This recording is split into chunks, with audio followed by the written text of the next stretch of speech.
Forget a unified Japan. What if the age of warring states, the Sengoku Jidai, never ended? Imagine a perpetually fractured archipelago, where loyalty is a fleeting luxury and the samurai's blade is always wet with blood.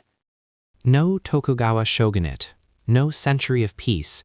Instead, 500 years of relentless conflict, a constant struggle for supremacy where no single warlord ever truly consolidates power.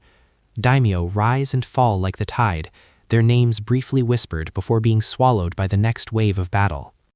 Massive fortresses, constantly besieged and rebuilt, would scar the landscape, testament to an unending struggle.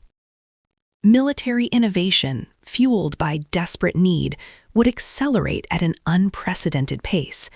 Think highly refined muskets becoming commonplace, perhaps even early forms of explosive artillery or more advanced siege engines appearing far sooner than in our timeline, all driven by the relentless arms race. But this innovation comes at a devastating cost. The common people, eternally caught between warring lords, would endure unimaginable hardship.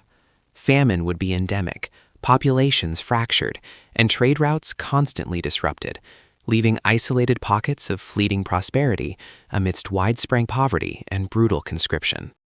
The way of the warrior would not be romanticized, but a brutal, relentless reality. Samurai remained the elite, their status cemented by constant conflict, but also perpetually in peril. And what about Japanese culture? The refined arts, the intricate tea ceremonies, the contemplative Zen gardens? Would these flourish under the constant shadow of war?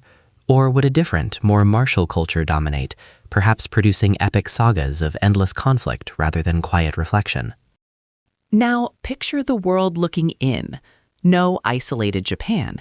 Instead, European powers like the Portuguese, Spanish, Dutch, and English wouldn't just trade, they'd become active participants, supplying arms, offering mercenaries, and perhaps even carving out their own spheres of influence or protectorates by aligning with specific daimyo.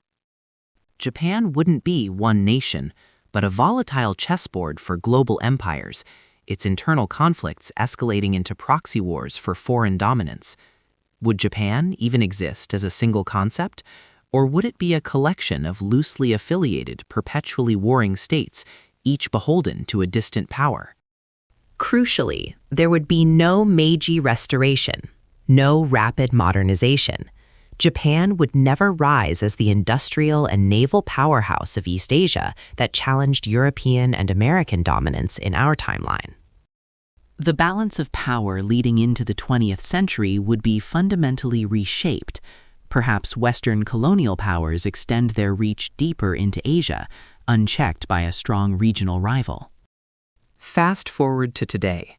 What would modern Japan look like? A collection of distinct nations, perhaps with different languages and cultures shaped by centuries of independent development and foreign influence? Or a perpetually destabilized region, a historical wound that never truly healed, a mosaic of foreign protectorates and fiercely independent warlord states struggling for a dominance that never arrives? A chilling thought, isn't it? If you're fascinated by the paths history could have taken, then you need to hit that subscribe button right now.